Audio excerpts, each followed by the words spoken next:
We're still in the bodega at Lustau for this wine of the week.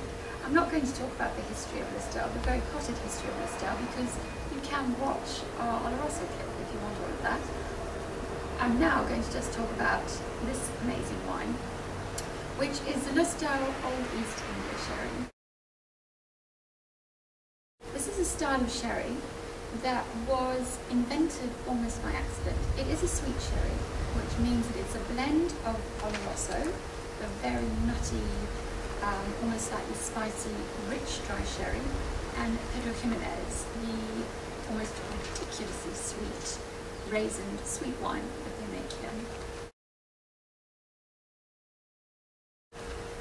The reason why this one is different to just normal Oloroso Pedro Jimenez blends is that this style was created to emulate what happened to barrels of Oloroso and PX that were blended and then shipped off years and years ago to the East Indies.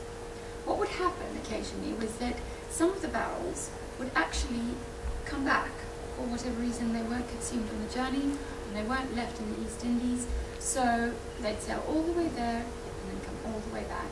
And by the time they got back, thanks to that kind of extended, really quite hot aging on a ship often sailing through a fairly warm climate, people who tasted them then found that it was a completely different style. So what they started to do was blend Oloroso and PX and then give it additional aging, 2 to 3 years aging in a slightly warmer Solera when it got back to Jerez, just to emulate the style.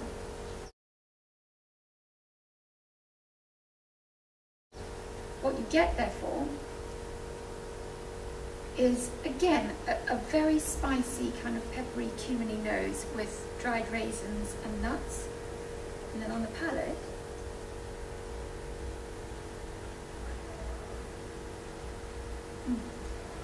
really good. Sweet, but absolutely not overwhelming or cloyingly so. Pecan pie, even a hint of chocolate, something really smoky and spicy as well. And then of course fruitcake flavours, which is why it works so well with Christmas pudding. This, again, really good with some cheeses. Actually goes quite well with manchego too, although personally I prefer Oloroso. Any kind of dessert that's quite fruity, like a steamed pudding made with raisins in it, or a Christmas cake, etc. Or just sipped by itself after a meal on a really cold day when you really, really need cheering up.